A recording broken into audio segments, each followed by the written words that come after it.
haya barreras artificiales, burocráticas, o de que haya la población local se oponga por alguna razón, etcétera. Entonces, sí es importante promover el tipo de incentivos que se necesitan. Y con energía solar lo mismo. México, en el norte de México, es una de las 4 o 5 zonas del planeta donde es más favorable usar energía solar, mucho más favorable que en Alemania, que es donde usan mucho más que lo que usamos nosotros, por ejemplo. Pero ahí sí está hasta cierto punto subsidiada. Entonces, parte de eso es que esté bien integrada a la red. Entonces, de nuevo, aquí las barreras tienen que ver con trabajar con la Comisión Federal de Electricidad, etcétera, etcétera. Pero estoy hablando ya de medidas que no son costosas. Sí hay algunos cambios, porque los combustibles fósiles, bueno, con la baja del precio del petróleo lo vimos de manera más espectacular, pues tienen, no les quedó otra más que tener que competir todavía más favorablemente con sus precios.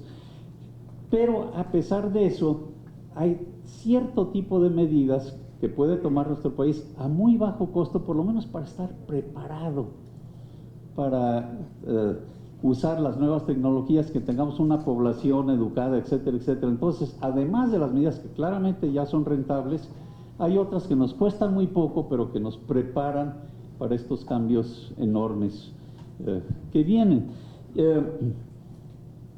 Quiero citar un par de ejemplos más porque son muy importantes. El uso, por ejemplo, de vehículos eléctricos.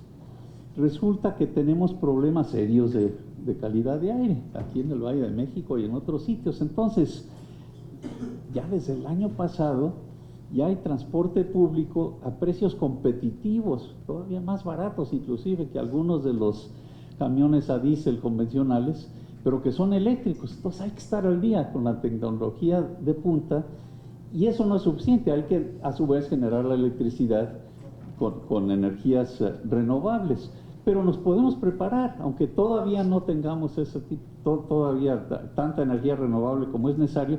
Es algo que para lo que nos podemos preparar, pero en este caso es importantísimo conectarlo con calidad de aire, porque resulta que entonces sí es muy rentable, porque el costo a la sociedad por salud pública es clarísimo. No es fácil de calcular, pero sí nos sale,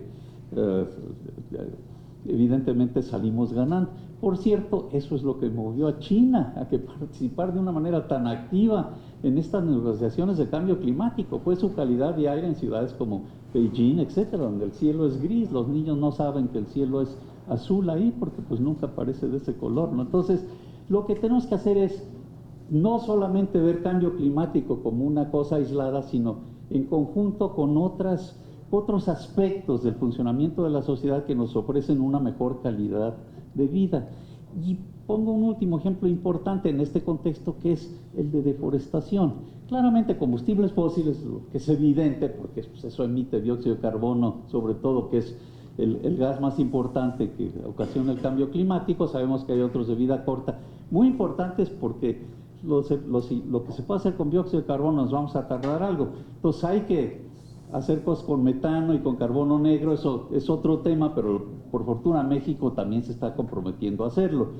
Pero con el problema en general de cambio climático, combustibles fósiles pues es la parte principal, pero también la deforestación.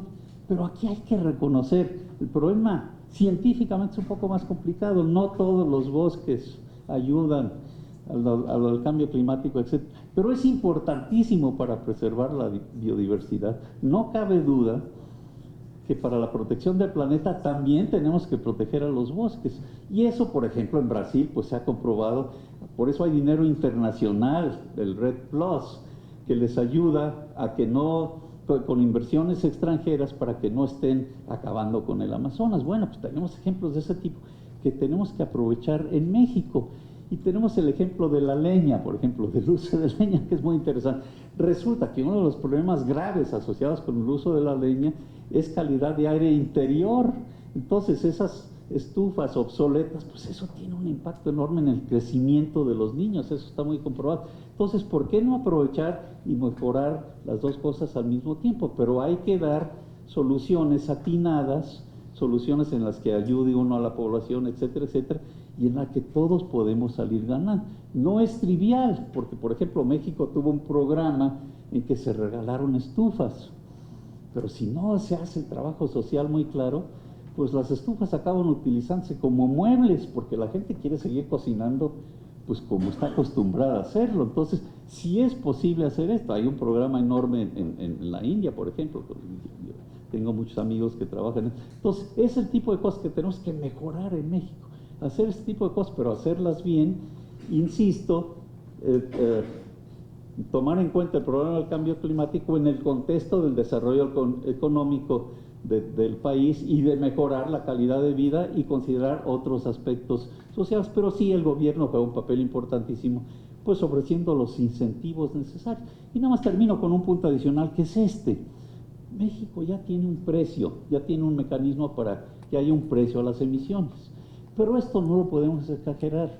El precio es pues realmente nominal, porque en México no le podemos poner un precio muy significativo a las emisiones, porque entonces perderíamos competitividad internacional si otros países no le ponen ese precio.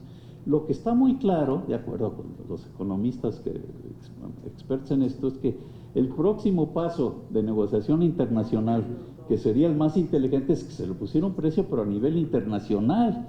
Y esto hay un precedente, esto así fue como se resolvió lo del problema de la capa de ozono. Todos los países se pusieron de acuerdo en dejar de producir ciertos compuestos industriales. Sí, y está funcionando estupendamente. De que se puede, se puede. Así es que si hubiera un precio a las emisiones, esa sería la manera con mucho más efectiva desde el punto de vista económico y práctico para reducir emisiones que vienen de combustibles fósiles. Pero eso no lo podemos hacer solos. Ahí lo que tenemos que hacer es seguir contribuyendo, esperar que en Estados Unidos, que era la barrera, un precio a las emisiones no hubiera pasado, no se hubiera podido ratificar en Estados Unidos, por eso no fue parte del Acuerdo de París, pero es la expectativa para que como cada 5 años continúe revisando esto. Y entonces, ¿por qué lo menciono?